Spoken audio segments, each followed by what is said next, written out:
तो हेलो बच्चों, आपका स्वागत है इंस्पायर क्लास में। और आज हम ट्वेल्थ क्लास का पॉलिटिकल का चैप्टर नंबर जो 4 है उसके बारे में हम बात करेंगे। और जो चैप्टर का नाम है सत्ता का वैकल्पिक केंद्र। ठीक है गाइस, ये जो नोट्स हैं मैंने आप लोगों के लिए बनाए हैं और बिल्कुल इजी है। ठीक है, बहुत आसान भाषा में है, आपको समझ में आ जाएगा और आप पेपर में इसको अच्छे से लिख सकते हैं। तो जो चैप्टर का नाम है सत्ता का वैकल्पिक केंद्र, इसके बारे में हम चैप्टर को पूरे डिटेल में पढ़ेंगे।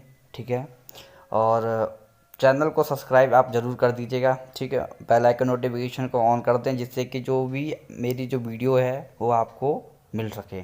तो चैप्टर को स्टार्ट करते हैं। जो चैप्टर का नाम है सत्ता का वैकल्पिक केंद्र, इसका मतलब क्या हुआ कि जब दूसरा विश्व युद्ध हो रहा था, ठीक है, जब ख़त्म हुआ तो इसके बाद जो अमेरिका था ना सबसे शक्तिशाली बचा हुआ था। ठीक है, वही एक देश था जो पूरे विश्व में एक विराजमान था एक शक्तिशाली देश के रूप में।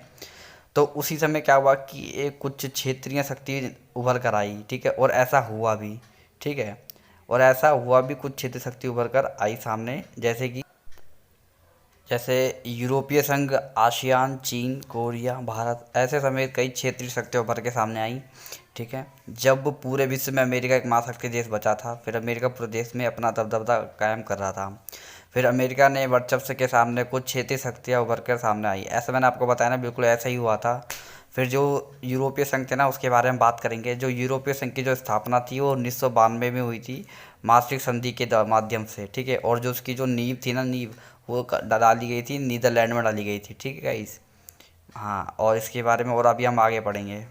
हाँ जी, ये बिल्कुल, हाँ ठीक है, ये बिल्कुल, हाँ कर दो इसको आप। हाँ, जो यूरोपीय संघ है ना, इसकी 6 देशों ने मिलकर इसकी स्थापना की थी। ठीक है, जैसे जर्मनी हो गया, फ्रांस हो गया, इटली हो गया, नीदरलैंड हो गया, बेल्जियम हो गया, लक्समबर्ग हो गया। ठीक है, ये जो 6 देश हैं इन लोगों ने इसकी स्थापना की थी। ठीक है, अब जो आपको स्टार में दिखाई दे रहा है ना मार्शल योजना, इसके बारे में आपको बता देता हूँ, आप ऐसे लिख लेना कॉपी में। ठीक है, मार्शल योजना क्या है कि जो दूसरे विश्व युद्ध में जो यूरोप था ना वो बहुत प्रभावित हुआ था, तो अमेरिका ने इसकी जोरदार मदद की थी, इसी को मार्शल योजना कहा जाता है। यूरोपीय संघ की साझी विशेषताएं भी हैं अपनी। ठीक है, जैसे कि झंडा है, गान स्थापना दिवस है। ठीक है, अपनी एक मुद्रा है। ठीक है, और एक अपनी साझी विदेश नीति है। ठीक है, सुरक्षा नीति है साझी। ये सब अपने इन लोगों के पास है। ठीक है, और यूरोपीय संघ की आर्थिक प्रभाव मतलब कि उसकी जो आर्थिक विशेषताएं वो क्या चीज़ें हैं उसके बारे में हम बात करेंगे। ठीक है, 2005 में यूरोपीय संघ की अर्थव्यवस्था 12,000 अरब डॉलर की थी, जो विश्व में प्रथम स्थान पर विराजमान थी। 2016 में यूरोपीय संघ की अर्थव्यवस्था 17,000 अरब डॉलर थी, अमेरिका के बाद विश्व में दूसरी सबसे बड़ी अर्थव्यवस्था थी। ठीक है,